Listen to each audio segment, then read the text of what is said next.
When I die while you're alive, where am I? When I die while you're alive, where am I? Chideva dehastu chideva lokash chideva bhutani chidendriyani karta chidanta karanam chideva chideva sarvam paramartha rupam.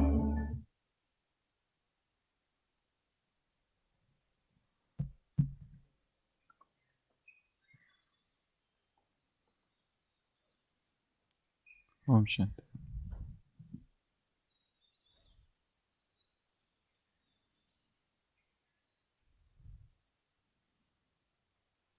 A man used to give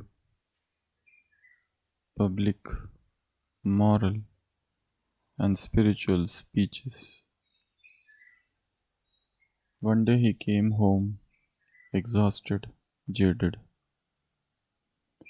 His wife asked him, "How was the day today? How were your speeches?" The man said, "I don't think public understood anything today."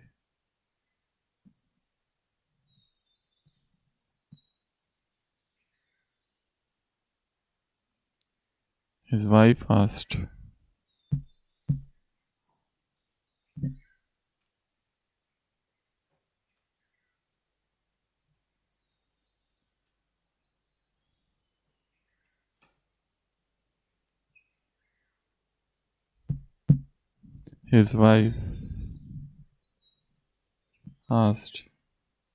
"Why do you think so? That people did not understand your speeches?" He said, "Because I myself did not understand them."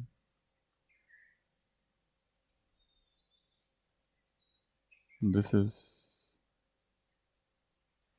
what is called spiritual hypocrisy.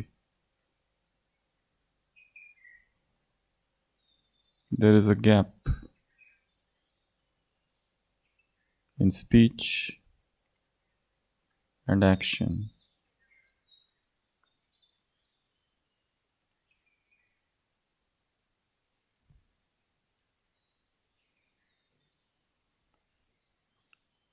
It's not because of lack of willpower, but it is the lack of something that should have happened at the center. We are working on the periphery, which are the actions. The work should be at the center. Unless and until the center is changed, the periphery will not change. Unless and until I am changes, I will do will not happen. I do is the result of I am. If I keep on saying, I am a smoker, I am smoker, I am struggling with smoking,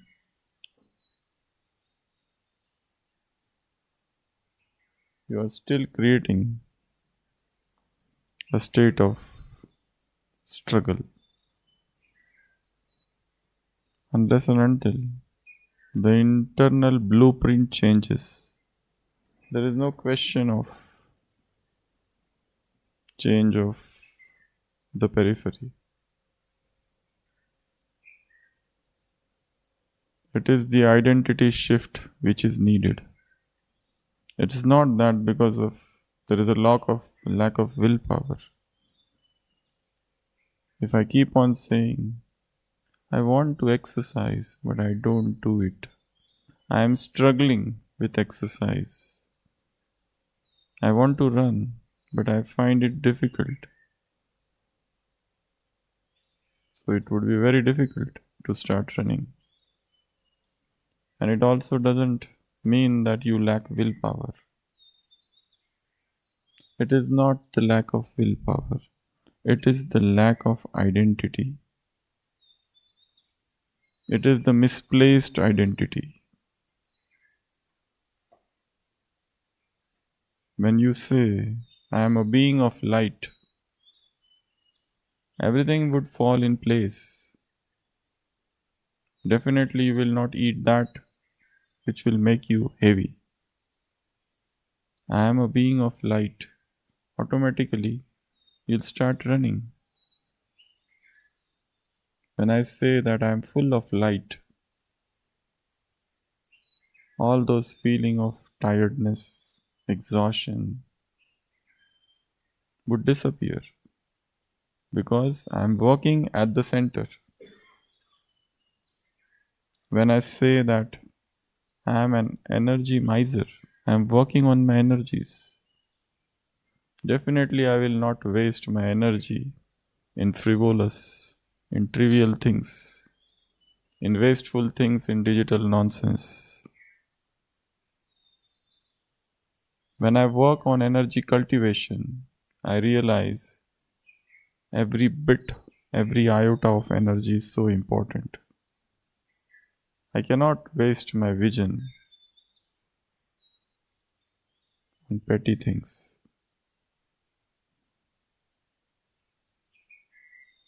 I, when the goal is creativity, I am creative every moment. I cannot waste even a drop of my energy in wasteful thinking, in unnecessary relationships, in wasteful conversations.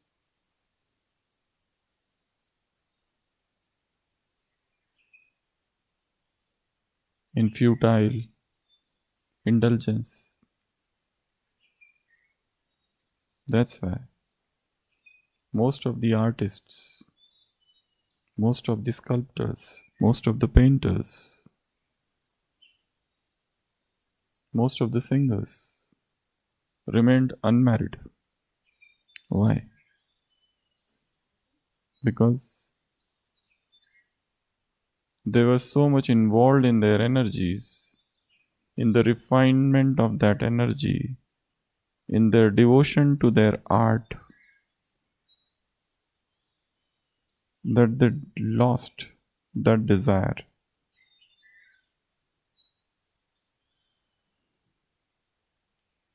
To dissipate this energy in tasks which is unrelated to their work. And that's why they remained so focused. And that's why their mind was so refined. And that's why their art, their singing, their pictures, their statues, their creations, they depict that concentration. They depict their commitment. So the refinement comes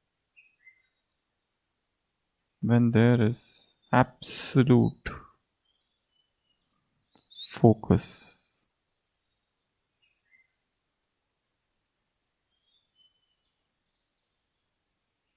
%100 commitment. If you have decided to live a spiritual life, there should be absolute seriousness about it. Otherwise, go and enjoy the world. There is no end to worldly pleasure.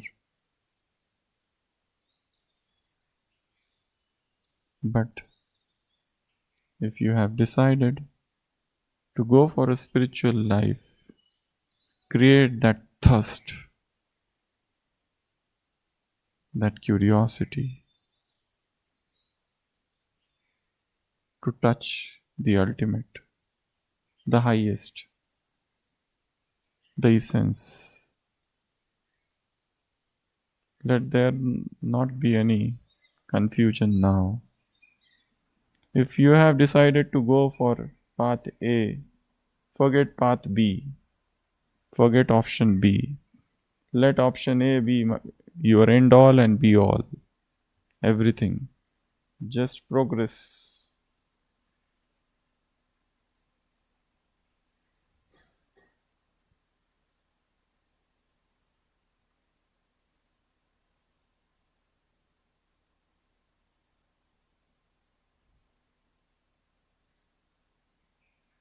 So today is the 8th day of this series of the pure life. If you have really decided for a pure life, do everything that makes you pure and relinquish everything that makes you impure. Abandon all those habits and addictions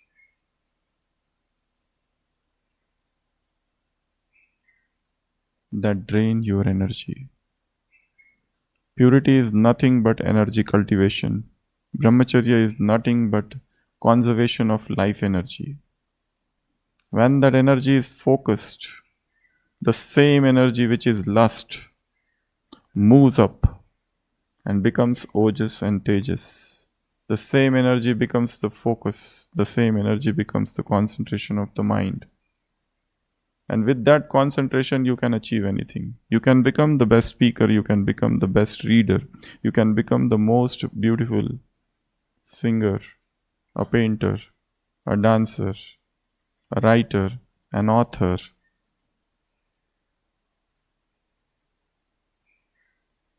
Anything that you want to achieve. When the energy is focused and energy is concentrated, you can channel it to any way. You can learn any skill, any language. When you master the art of concentration, then you don't need anything more.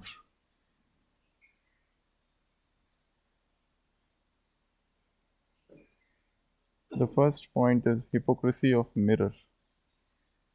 If I keep on saying I am a lusty person, if I keep on saying I don't know this, it's beyond me, it's difficult, I have committed a lot of sins, I am suffering from so many diseases, my past history is very bad, you will never be able to reach the summit. If you are addicted to the nadir, how can you reach the zenith? This is also an addiction to inferiority complex. To keep the mind at low level of consciousness, a dull stage of melancholia, of depression, of low thoughts, of low emotions. And on the surface, you want to become a spiritual person, a pure person. Is it not a contradictory thing? Shift the identity. Purity is not a garment you wear and you claim to be pure.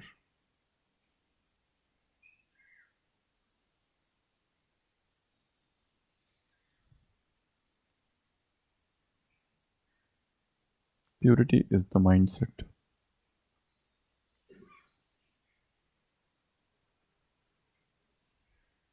Purity is the state of consciousness. Purity is naturalness.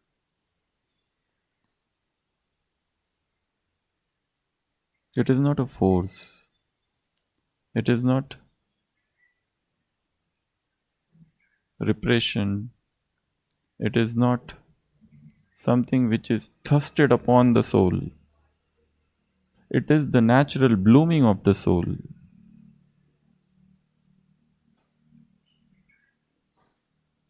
So this is definitely an hypocrisy. It is also not the parrot-like repetition. It is the search. It is the quest. I am supremely pure being. When I create such a thought, how can I go down to the lower vulgar level of imagination? How can my interest, my entertainment be cheap? I do not relish the filthy and the cheap entertainment of this world. I have a better taste. I have a better taste. So this itself is an hypocrisy. On one side we say I want to become pure, and on another side we entertain low thoughts. I am not worthy of it. How can I do it? Others are more purer than me. They have better education, they had better background, they had a better childhood. That's why they could do this so easily, but I can't do this. This itself is creating a dichotomy, a division.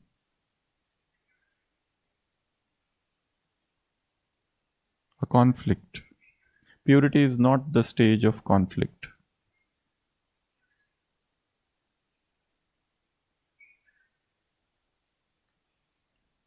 What you speak not because you have read it. You speak from experience. Your being speaks. Your speech is not about performance.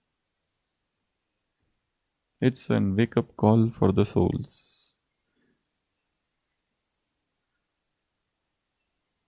So the first is this hypocrisy. Get rid of this.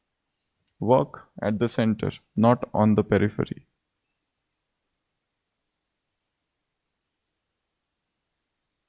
Sadhana has got a soul. Sadhana has got a body. Spiritual practice have a center, a soul, and spiritual practices also have a body. You don't have to work on body, you have to work on the soul. When the soul changes, body changes.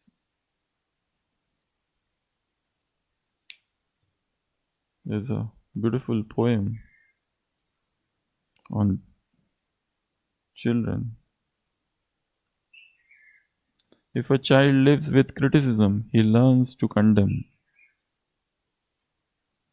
If a child lives with hostility, he learns to fight.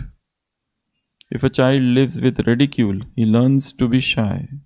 If a child lives with shame, he learns to feel guilty. If a child lives with tolerance, he learns to be patient. If a child lives with encouragement, he learns confidence. If a child lives with praise, he learns to appreciate. If a child lives with fairness, he learns justice. If a child lives with security, he learns to have faith. If a child lives with approval, he learns to like himself. If a child lives with acceptance and friendship, he learns to find love in the world. Mind is also like a child. How do you treat it? Do you always criticize yourself? Do you always condemn yourself? Do I keep on saying, how is my inner chatter? How is my self-talk? Is there always a state of conflict?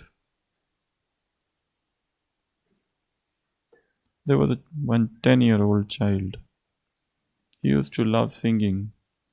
He joined the audition and he was rejected.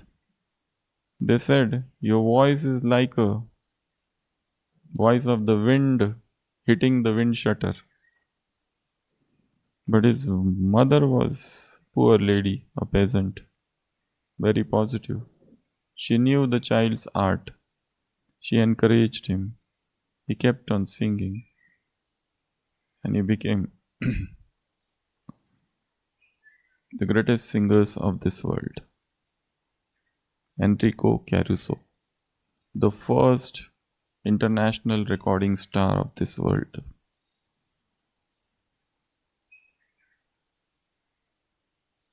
He was rejected. But if you see the encouragement from his mother and his own commitment, he kept on practicing and practicing and practicing and practicing. And he reached that stage. So, what we think of ourselves is very important. The second is lion's roar. If I say I am fighting with lust, I am struggling with purity, I am struggling with my nature, it gives a very negative message to the subconscious, a struggle, a conflict, a fight.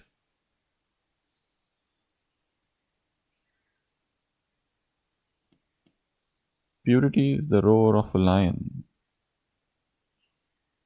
I am the dynamite of purity. I am the very volcano of purity.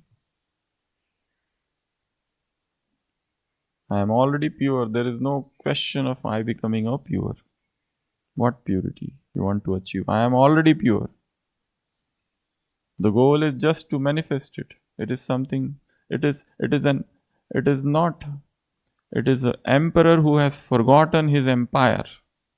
It is not the story of a beggar who wants to become an emperor. It is already the story of an emperor who has forgotten that he claims he has to just reclaim his empire. The entire empire is standing. Throw the begging ball. You are the son of king, not a beggar.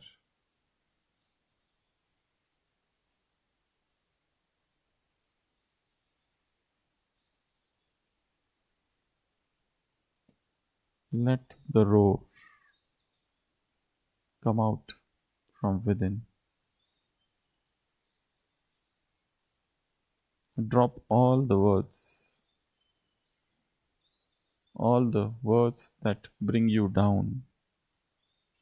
Create new affirmations, new thoughts, new saman, new creativity. Seek nature. Go and sit on some mountain by the side of a river and look at the vastness of this nature, and you will feel purity.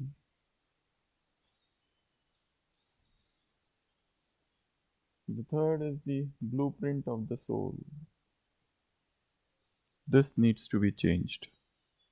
So long as you keep on saying, I want to become this, I want to become this, this want, I want to become pure, I want to become stable, the existence reads the language of the soul. There is a poor man and he says, I want to become rich. I want to become rich, I want to become rich, I want to become rich. The existence listens to the language of this man that there is a want, there is a beggary, and the existence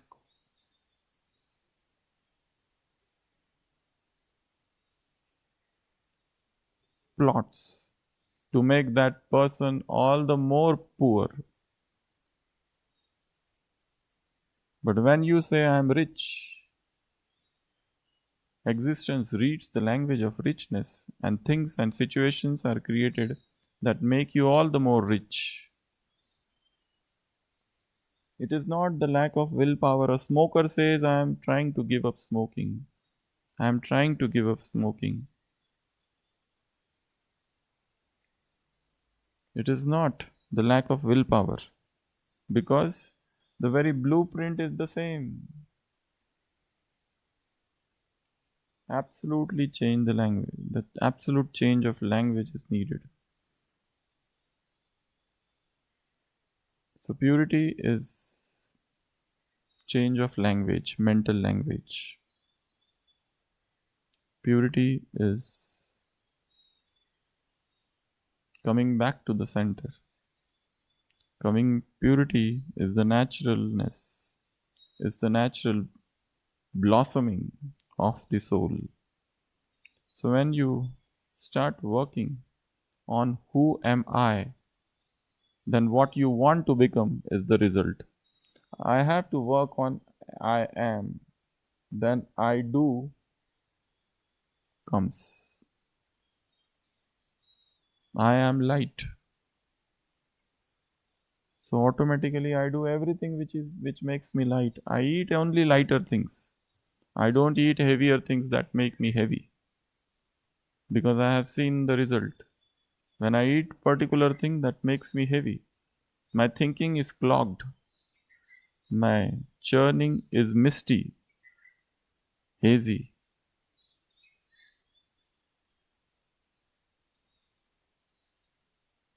When I don't exercise, I feel there is so much sluggishness in the body.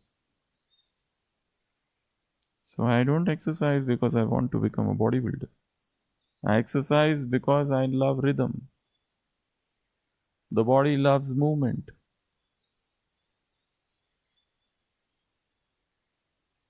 I run not because I want to win a marathon, because I have fallen in love with movement.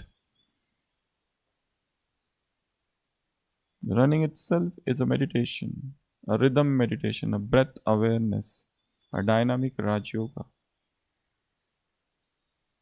I go and seek nature not because I have a lot of time and I just make it a ritual.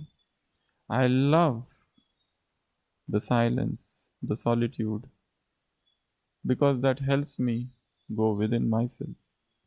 I love these trees. They stand such an intense pranic field around them. I feel them not as objects, but they are my friends. I feel the breath, the loving energy. They are my energy friends.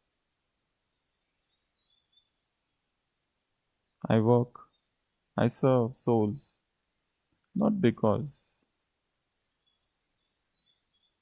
I want to earn some punya, because serving and interacting with humans, I find there is an exchange of energy.